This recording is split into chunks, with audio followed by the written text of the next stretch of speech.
The first sign that something was very wrong wasn't the rain, it was the silence. You'd think after 7 straight days of storms in eastern Kentucky, I'd be worried about flooded roads or fallen trees. But what caught my attention that morning was the fact that my horses weren't grazing.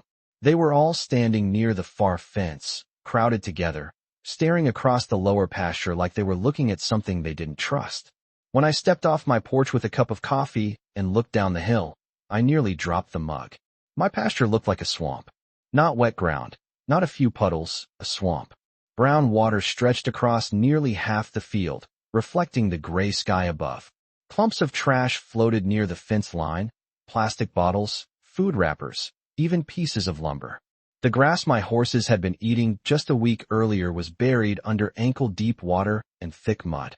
At first I figured maybe we'd simply gotten more rain than usual, but something about it felt off. I'd owned that property for almost 20 years. My father owned it before me. That lower pasture had survived storms that people around here still talked about. It had never looked like this. I walked down the hill, my boots sinking into the mud with every step. The closer I got, the stranger it seemed. There was a greasy film floating on top of parts of the water. Not much, but enough to catch my eye. Then I noticed the current. The water wasn't just sitting there. It was moving. Slowly, but definitely moving. And it was all coming from one direction. I followed it toward the back fence where my property bordered a newer subdivision called Maple Ridge Estates. Now, Maple Ridge was one of those developments that seemed to appear overnight. A few years earlier it had been woods and open land.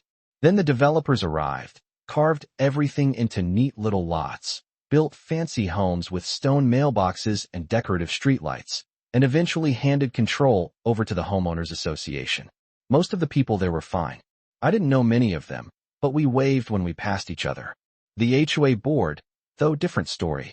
They were the kind of people who believed every problem could be solved by making it somebody else's problem. I didn't know it yet, but I was about to become their favorite somebody. When I reached the back fence, I saw it immediately. Sticking out through a freshly poured retaining wall on the subdivision side was a brand new concrete drain pipe. It wasn't hidden. It wasn't disguised.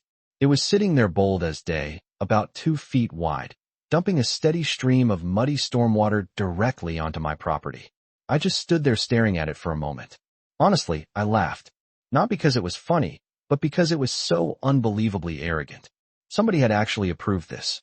Somebody had looked at a map, looked at my pasture, and decided the solution to their drainage problem was simply to send it downhill onto my land. I took photos from every angle. Then I climbed back up to the house and made a phone call. The property manager answered on the second ring. His name was Travis. I explained what I'd found and waited for him to tell me there had been some mistake. Instead, he said, "Yeah, that's our overflow discharge line." Just like that. No apology. No concern. Nothing. "Your overflow what?" I asked. "The retention pond drains through there during heavy storms," he said. "It's standard practice."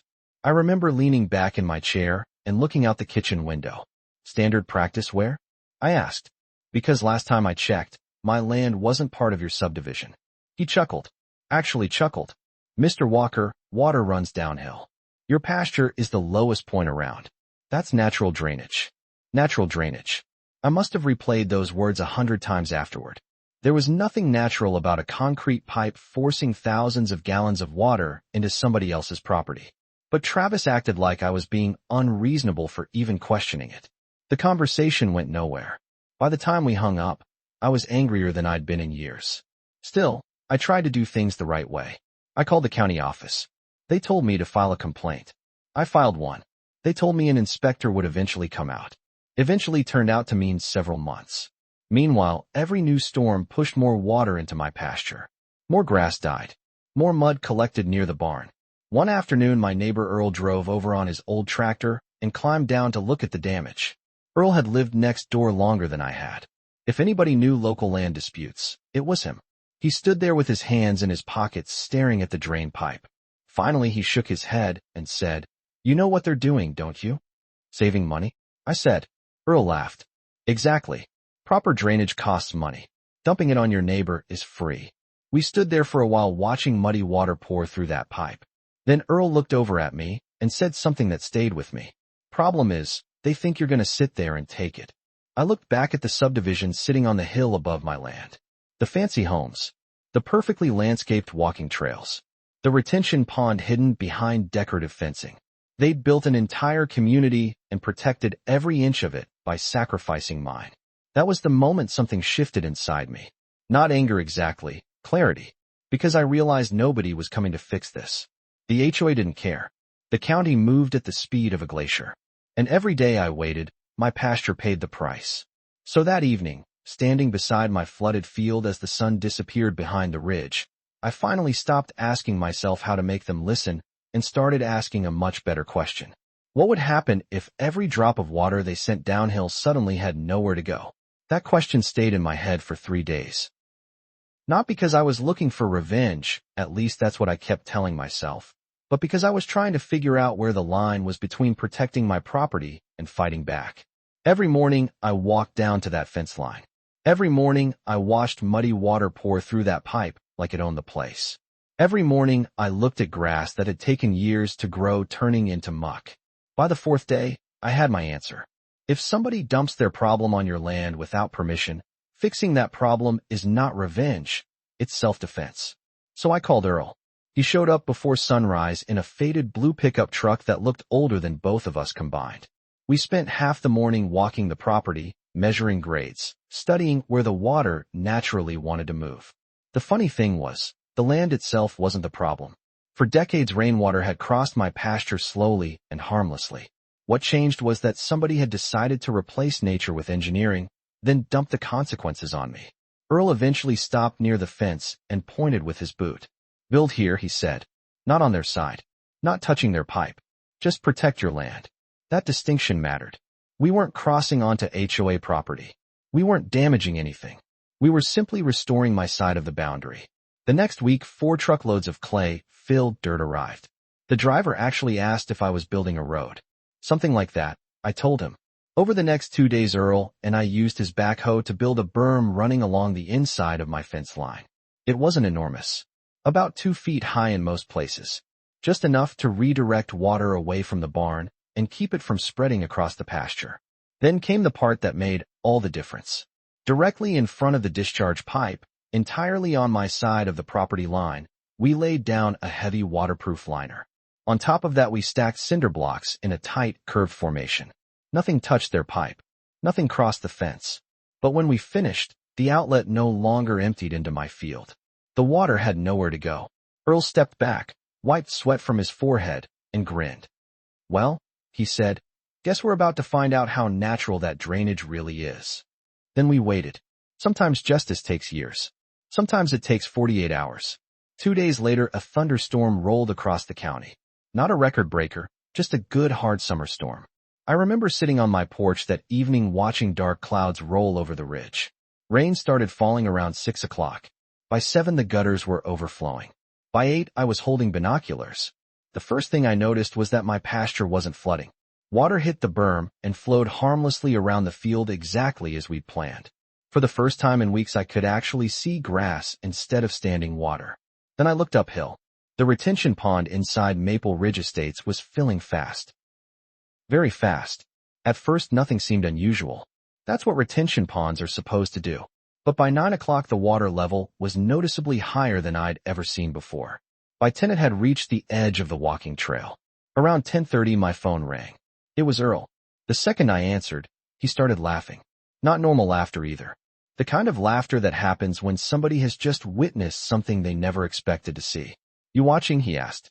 "Watching what?" I said. "Turn on the porch light and look uphill."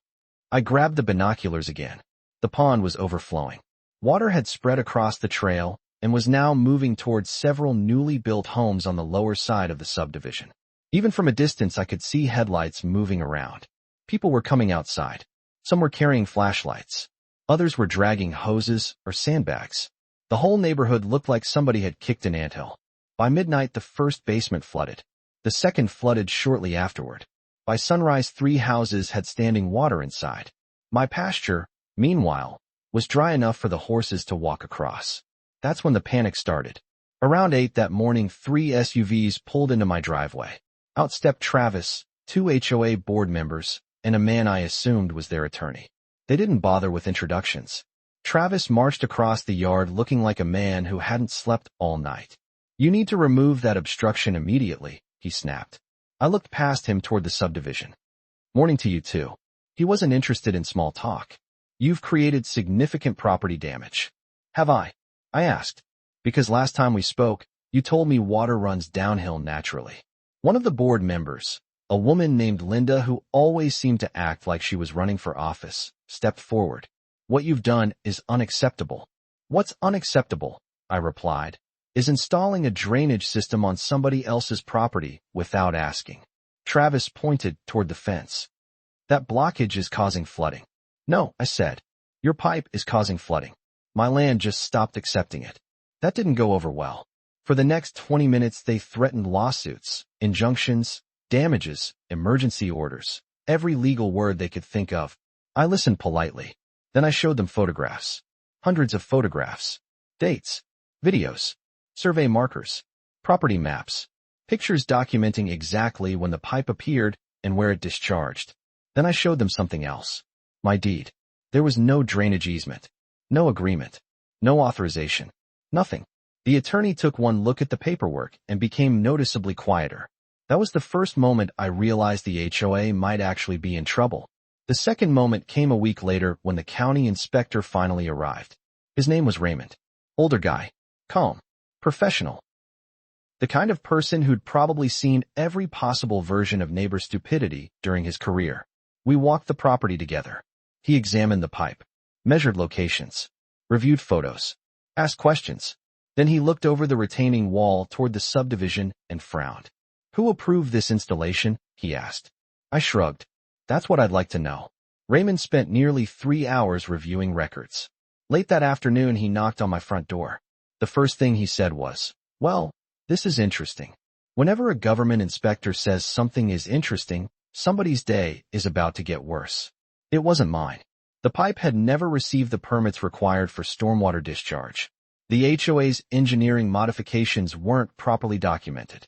Most importantly, there was no legal authority allowing runoff to be redirected onto private neighboring property. In simple terms, they had built an illegal solution because it was cheaper than building a legal one. News travels fast in small communities. Within days, homeowners throughout Maple Ridge started learning what had happened. Some were furious at me initially because all they knew was that their basements flooded after I blocked a drain. But then the details emerged. They learned the HOA board had approved the drainage shortcut. They learned the permits were missing. They learned the entire problem started because leadership wanted to avoid spending money on proper infrastructure. Suddenly, the anger changed direction. HOA meetings turned ugly. Homeowners demanded answers. Insurance companies started asking questions nobody wanted to answer. Contractors appeared. Engineers appeared. Lawyers appeared. Every week, another truck rolled into the subdivision. Every week, another invoice arrived. The retention pond required emergency pumping just to prevent further flooding. Temporary barriers went up everywhere. Crews worked weekends. Through all of it, my pasture continued drying out. Fresh green grass started returning. The horses moved back into areas they'd avoided for weeks. One evening, I was repairing a fence board when Earl drove over again. He climbed out of the truck and looked toward the subdivision where construction equipment sat parked beside the pond. "You know," he said, "they could have avoided all this." "I know. Probably would have cost them less too." I laughed. "A whole lot less." Earl nodded slowly. "Funny how expensive arrogance gets. The real damage wasn't the flooded basements. It wasn't the emergency pumps. It wasn't even the legal fees piling up behind closed doors. The real damage was that the homeowners had stopped trusting the people running their community. Once that happens, everything changes. And as summer rolled on, the HOA board was about to discover just how expensive a bad decision could become. By the end of summer, Maple Ridge Estates barely looked like the same neighborhood that had spent months pretending the problem belonged to somebody else. Construction crews had torn up sections of landscaping. Excavators sat where flower beds used to be, and engineers seemed to appear every week carrying clipboards and bad news. The final solution ended up costing far more than anyone wanted to admit. They had to redesign portions of the drainage system, install new piping, expand retention capacity, and route everything back on a property they actually controlled. In other words, They eventually built the system they should have built from the beginning. The difference was that now they were paying emergency rates, legal fees, consulting fees, and repair costs on top of everything else. I never learned the exact number, but people talk in small towns, and the estimates floating around were well into six figures. What I do know is that several board members quietly resigned before the year was over.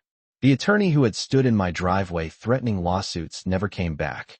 Travis stopped returning calls for the HOA altogether. And the homeowners whose basements flooded suddenly became very interested in how those decisions had been made in the first place. As for me, life slowly returned to normal. The pasture dried completely. The muddy scars faded. New grass filled in the damaged sections. By early fall, my horses were grazing across the entire lower field again, like nothing had ever happened. Sometimes I'd stand near the fence at sunset and look toward the subdivision. Not because I was celebrating. Honestly, the whole thing could have been avoided. That's what stayed with me the most. Nobody had needed to lose money. Nobody had needed flooded basements.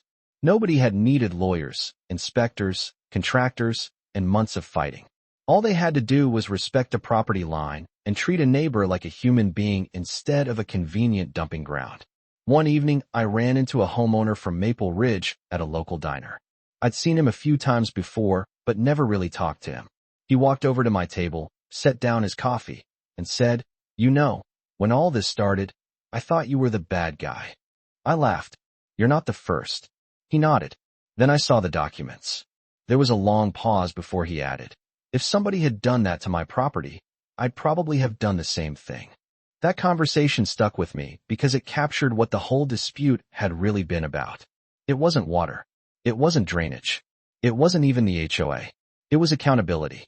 People love talking about consequences right up until they're the ones facing them. The board thought they could move a problem off their land and onto mine, then act surprised when the problem eventually came home. The truth is, all I ever did was refuse to carry a burden that never belonged to me.